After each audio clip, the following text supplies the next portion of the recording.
नमस्कार, आप देख रहे हैं अमर उजाला। मैं हूं आपके साथ साहिल सुयाल और इस वक्त की बड़ी खबर है। भारतीय क्रिकेट टीम का ऐलान हो चुका है विश्व कप के लिए। T20 विश्व कप के लिए ऐलान हो चुका है भारतीय टीम का। और अपने आप में ये सबसे बड़ी खबर इसलिए भी हो जाती है क्योंकि लाखों फैंस को इस पल का इंतजार था जब उस टीम का ऐलान होगा जो T20 में अब हमें जितवाने वाली है। क्या हम इस बार भी विश्व कप उठाने वाले हैं? ये बहुत बड़ा सवाल है क्योंकि इस बार की जो टीम है वो काफ़ी कुछ खास है। मेरे साथ न्यूज़ रूम से मेरे सहयोगी जयदेव जी जुड़ गए हैं। जयदेव जी, एक बात बताइए कि ये जो टीम है अपने आप में कितनी खास है और टीम में इस बार क्या कुछ बड़े बदलाव हमें देखने को मिले हैं?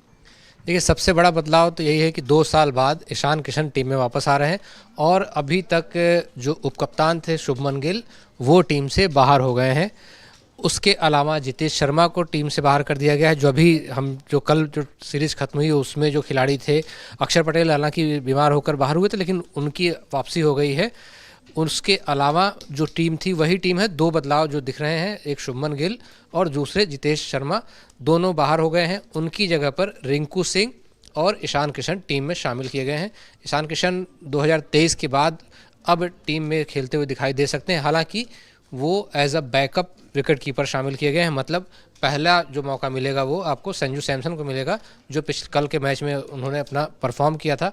उसके बाद ऐसी उम्मीद थी कि शायद उस कॉम्बिनेशन के साथ ही जाएंगे और कप्तान ने भी कहा कि हम कई सारे कॉम्बिनेशन पे बात कर रहे थे और उन कॉम्बिनेशंस के हिसाब से उसी को एक कारण बताया है कि हम ऐसा चाहते थे कि टॉप पर हमको एक विकेट कीपर हो। तो टॉप पे विकेट कीपर हो से उनका मतलब यही था कि भाई संजू सैमसन को वो खिलाना चाहते थे। संजू सैमसन एक विकेट कीपर थे, दूसरे विकेट कीपर जितेश से। तो अगर जितेश को वो खिलाते थे तो कॉम्बिनेशन पूरा बदलना पड़ता था कि ओपन कौन करेगा, वहाँ से तय होता था। और जब संजू सैमसन खेल रहे हों एज अ ओपनर तो फिर वहाँ पर आपको फिर से फिनिशर एक चाहिए होता था। तो इसलिए अब टीम को ऐसा चुना गया है कि अगर टॉप पर वो विकेट कीपर पहला नहीं खेलता, दूसरा खेलता है, तो भी नीचे जो कॉम्बिनेशन है वो ना बदलना पड़े। उसी के लिहाज से ईशान किशन को लिया गया है कि जो टॉप पर खेल सकते हैं। ओपन कर रहे थे, अभी उन्होंने अपनी टीम को सैयद मुश्ताक अली ट्रॉफी में जिताया है। वो कप्तान थे वहाँ पर एज अ ओपनर। उन्होंने उस सीरीज़ में सबसे ज़्यादा रन उन्होंने बनाए थे। तो उस लिहाज से उनका फॉर्म भी है और लगातार परफॉर्म कर रहे हैं। फाइनल में शतक लगाया, वो भी बड़ा शतक लगाया था। तो उसको देखते हुए अब उनकी वापसी हुई है 2 साल के बाद। और यही इस टीम में जो सबसे बड़ा बदलाव या सबसे बड़ी खबर जो यही है कि अभी तक उपकप्तान थे जो शुभमन गिल वो बाहर हो गए हैं। अक्षर पटेल उपकप्तान के तौर पर फिर से वापस आ गए। बिल्कुल, क्योंकि मेरा अगला सवाल यही होने वाला था कि शुभमन गिल का जो हम कहें फॉर्म था वो साउथ अफ्रीका के खिलाफ भी कुछ खास अच्छा रहा नहीं था। क्या वो एक बहुत बड़ा फैक्टर रहा है इस बार टीम में शामिल ना होना? देखिए, हालांकि टीम मैनेजमेंट उसको ऐसे नहीं देख रहा है और उन्होंने इस तरह से कहा भी नहीं है। गिल का जब से वो टेस्ट के कप्तान बने उनका फॉर्म बहुत अच्छा वहाँ दिखाई दिया। वनडे में भी वो लगातार परफॉर्म करते रहे हैं। T20 में जिस तरह की क्रिकेट खेल रहा है भारत, खासतौर से वर्ल्ड कप जीतने के बाद, उस ब्रांड ऑफ क्रिकेट में शायद वो इकलौते ऐसे खिलाड़ी थे जो वो शायद 2024 तक की जो टीम थी जिसमें वो जो एक एंकर का रोल प्ले करते थे विराट कोहली, उस तरह वाली भूमिका में वहाँ शायद उस मैनेजमेंट उनको ट्राई कर रहा था। बट फिर दूसरी तरफ एक वो था कि जो पूरी टीम एक ही तरह से जो डिस्ट्रक्टिव क्रिकेट खेलते हैं उस तरह की पूरी टीम थी। तो एक वो फॉर्मेट था। तो वो किस कॉम्बिनेशन के साथ हमें जाना है, लगातार जब पूरी प्रेस कॉन्फ्रेंस में पूछा गया, अजीत अगरकर ने भी और सूर्य कुमार यादव ने भी यही लगातार कहा कि हम जो कॉम्बिनेशंस, बहुत सारे कॉम्बिनेशंस हमने डिसाइड किए थे, यहाँ पर परफॉर्मेंस या फिर उनकी फॉर्म की वजह से नहीं, बल्कि हम जो कॉम्बिनेशन चाह रहे थे उस कॉम्बिनेशन में शायद वो उस कॉम्बिनेशन में फिट नहीं थे, इस वजह से उनको नहीं चुना गया। उस कॉम्बिनेशन में उनको जगह नहीं मिल पाई, इसलिए उन्हें बाहर किया गया। हालांकि एक आम दर्शक के तौर पर अगर आप देखें तो हमें आपको जिस तरह का क्रिकेट देखने की आदत हो गई है T20 में, शायद उस ट्रेडिशनल क्रिकेट से थोड़ा सा वो जो अभी जो ट्रेंड चल रहा है आपकी टीम का, उस टीम के हिसाब से जब आप देखते हैं तो शायद शुभमन गिल वहाँ पर थोड़े से लैग कर रहे थे। हालांकि ऐसा भी नहीं है कि हो सकता है बहुत फैंसी शॉट वो नहीं खेलते, लेकिन उनका स्ट्राइक रेट भी ऐसा भी नहीं है कि वो 100 के नीचे का स्ट्राइक रेट से खेल रहे होते हैं।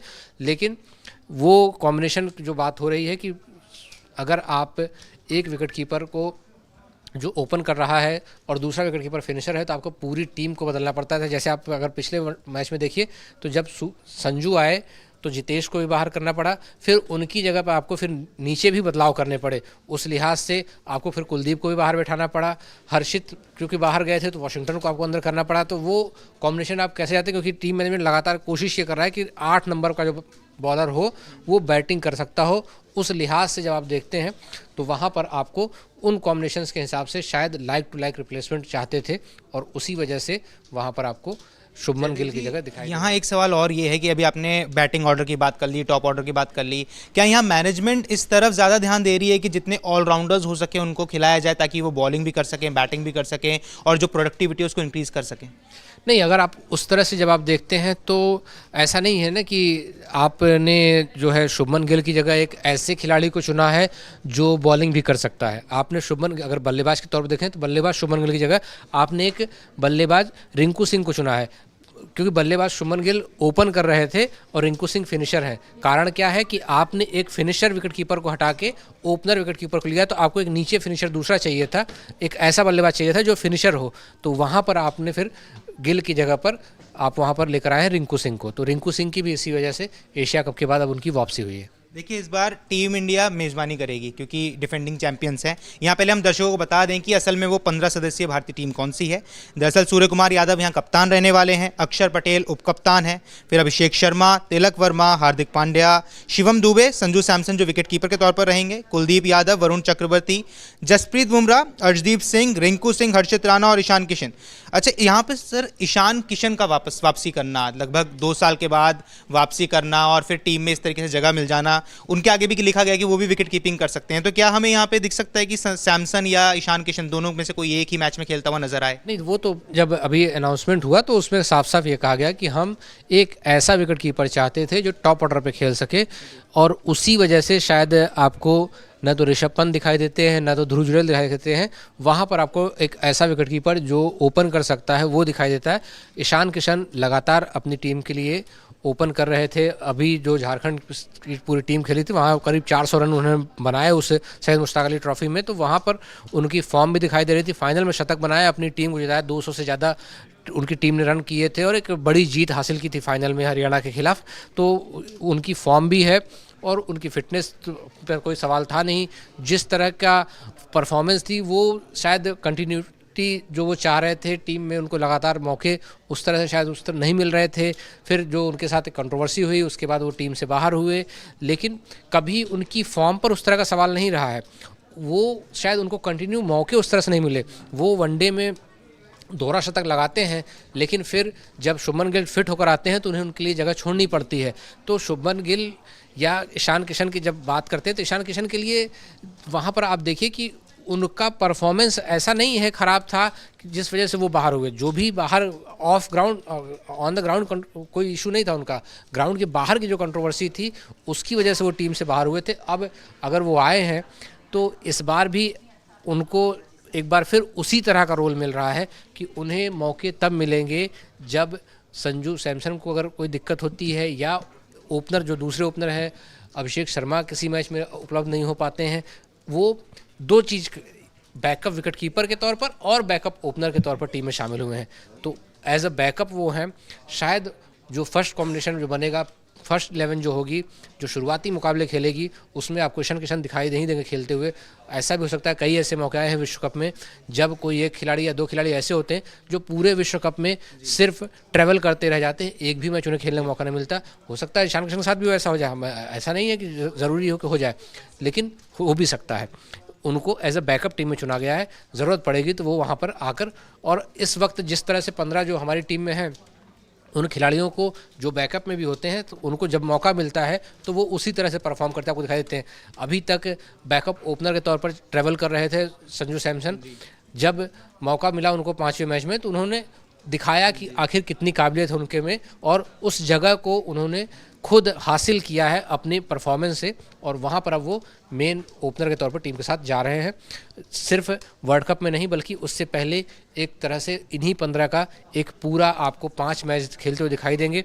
वहाँ पर एक तरह से वो पूरा कॉम्बिनेशन आपको समझ में आ जाएगा कि किस 11 के साथ टीम जाना चाहती है। वो मुझे जो दिखाई देता है कि अभिषेक शर्मा, सूर्य कुमार यादव, कि अगर अभिषेक शर्मा और संजू सैमसन जो ओपन करेंगे, संजू सैमसन के बाद 3 नंबर पर आज सूर्य कुमार यादव ने प्रेस कॉन्फ्रेंस में भी कहा कि तिलक वर्मा को उनका रोल बता दिया गया कि वो 3 नंबर पर बैटिंग करेंगे, मतलब कि टॉप 3 आपके फिक्स हैं। 4 नंबर पर खुद कप्तान ने अपना नाम बताया कि हम 3 और 4 पे हम 3 और 4 का स्लॉट फिक्स रखना चाहते हैं। उसके बाद जैसी सिचुएशन होगी उसके हिसाब से बल्लेबाज को भेजा जाएगा, मतलब 5, 6, 7 पर आपको अक्षर, हार्दिक और जो दुबे, शिवम दुबे, इन 3 लोगों में से कोई भी 5 पर, 6 पर, 7 पर दिखाई देगा। ये 3 लोग इन 3 स्लॉट को फिक्स करेंगे।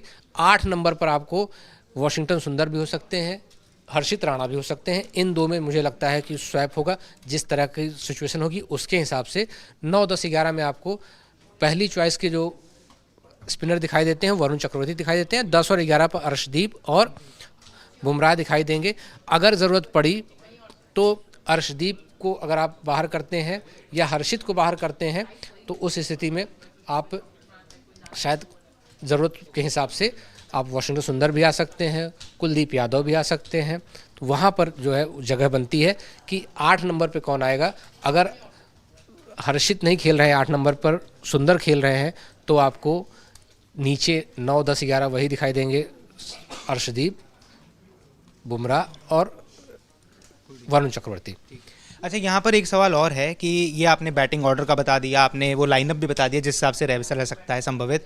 यहाँ पर बात करनी ज़रूरी हो जाती है गेंदबाजी की भी, क्योंकि गेंदबाजी की अगर हम ताकत की बात कर ले तो इस बार कुलदीप यादव है, वरुण चक्रवर्ती हैं, जसप्रीत बुमराह हैं। तो ऐसे में किस गेंदबाज पर सबसे ज़्यादा यहाँ नज़र रहने वाली है? क्या स्पिनर्स पर ज़्यादा नज़र रहेगी या किसी और गेंदबाज पर ज़्यादा रहेगी? अर्शदीप सिंह पर भी नज़र रहने वाली है, तो किस गेंदबाज पर ज़्यादा नज़र रहेगी और कौन यहाँ ज़्यादा अच्छा परफॉर्म करता हुआ हमें नज़र आ सकता है?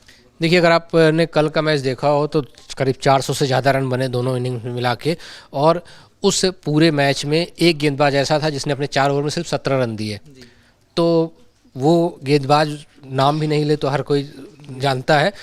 तो बुमराह के अलावा आपको बाकी टीम उनके आसपास चलती हुई दिखाई देगी। बुमराह आपके 1 गो बॉलर हैं, उनके अलावा जब आप देखते हैं तो अर्शदीप ने जिस तरह से विकेट्स लिए, जिस तरह से परफॉर्म किया है, उनका टीम में एक जगह दिखाई देती है। कहीं कोई ऐसा मौका बनता है जब आपको 2 स्पिनर खिलाने हैं, तो उस स्थिति में शायद अर्शदीप को एक बार वो देना पड़े। और वहाँ पर जब आप दोनों स्पिनर, मतलब कहने से मेरा है कि कुलदीप और वरुण दोनों अगर खेलेंगे तो शायद अर्शदीप को एक बार बैठना पड़ सकता है, क्योंकि टीम मैनेजमेंट ये नहीं चाहता कि 7 नंबर के बाद टेल शुरू हो। वो 8 नंबर तक ऐसा खिलाड़ी चाहता है जो बैटिंग कर सकता हो। अर्शदीप को खिलाने की स्थिति में और दोनों स्पिनर्स खिलाते हैं आप बुमराह के साथ, तो 4 खिलाड़ी ऐसे हो जाते हैं, 7, 8 के बाद 8, 9, 10, 11 चारों। तो उस स्थिति में शायद अर्शदीप को बैठना पड़े, नहीं तो अर्शदीप बुमराह खेलते हुए दिखाई देंगे। उस स्थिति में आपको 8 नंबर पर हर्षित दिखाई देंगे। और फिर जब दोनों स्पिनर मतलब कुलदीप और वरुण खेल रहे होंगे तो 9, 10 पर और 11 पर वरुण, कुलदीप और बुमराह दिखाई देंगे। तो वहाँ से आप देख लें कि कुलदीप मुझे लगता है कि मोर और लेस वो एज अ बैकअप दिखाई देंगे, या कंडीशन अगर बहुत ऐसी है कि जहां स्पिनर्स को ज़्यादा कंडीशन सपोर्ट कर रही है और वहां आप एक कम उस तरह के स्किल वाले तेज गेंदबाज के साथ या एक ऐसे गेंदबाज के साथ जिसने आपके लिए सबसे ज़्यादा विकेट लिए हों उसको छोड़कर एक दूसरे गेंदबाज के, और हर्षित ने कोई ख़राब गेंदबाजी नहीं की है, उनके साथ केवल प्लस ये जाता है कि वो थोड़ी बल्लेबाजी कर सकते हैं जिसको लगातार बैक कर रहे हैं कोच, तो उसकी वजह से उनको एक मौका ज़्यादा मिलता हुआ दिखाई देता है। बिल्कुल, और यहाँ बात करनी ज़रूरी हो जाती है अक्षर पटेल पे भी। उप कप्तानी दे दी गई है, पहले शुभमन गिल कर रहे थे, अब अक्षर पटेल होने वाले हैं। तो क्या मैनेजमेंट ने कोई ऐसा डिसीजन लिया है कुछ सोच के कि शायद जो उनका एक्सपीरियंस है उसको काउंट करते हुए उनको उप कप्तान बनाया गया है, सूर्य कुमार यादव को कप्तान बना दिया गया है? तो क्या ये एक्सपीरियंस को यहाँ ज़्यादा तरजीह दी गई है? देखिए, अक्षर पटेल, शुभमन गिल जब नहीं थे टीम में एशिया कप से पहले, तो अक्षर पटेल उपकप्तान थे टीम के, तो अक्षर पटेल को पहली बार टीम का कप्तान नहीं बनाया गया। दूसरा, अक्षर पटेल ने दिल्ली डेयरडेविल्स, दिल्ली कैपिटल्स के लिए लगातार जो है अच्छी कप्तानी की है पिछले सीजन में, तो उनके पास ऐसा भी नहीं है। और उनके वो एक टीम मैन है, जहां ज़रूरत होती है आपने उनको 3 नंबर बल्लेबाजी करते हुए कभी कभार देखा, कभी 5 नंबर पर भी देखा है, कभी वो 8 नंबर पर भी आते हैं। जहां ज़रूरत होती है उस हिसाब से टीम के लिए फ्लोट करते हुए 2024 के वर्ल्ड कप में उन्होंने ऊपर नीचे हर जगह बल्लेबाजी की थी और अपनी बल्लेबाजी से ठीक ठाक इम्पैक्ट किया था, और उसके साथ में उनकी गेंदबाजी भी थी। तो दोनों चीज़ों में एक अच्छे कंप्लीट ऑलराउंडर दिखाई देते हैं, स्पिन ऑलराउंडर के तौर पर आपको। और जिस तरह की भारत की कंडीशंस होंगी वहाँ पर इस तरह के आपको ऑलराउंडर की ज़रूरत ज़्यादा है। तो उसके साथ में उनका अपना अनुभव भी है, और वो पहले भी टीम के कप्तान रह चुके हैं, तो कोई बहुत चौंकाने वाली बात नहीं कि उनको फिर से कप्तान बनाया गया। अगर आप ये वीडियो YouTube पर देख रहे हैं तो हमारे चैनल को सब्सक्राइब कर बेल आइकन दबाएं और Facebook पर देख रहे हैं तो हमारे पेज को लाइक करें।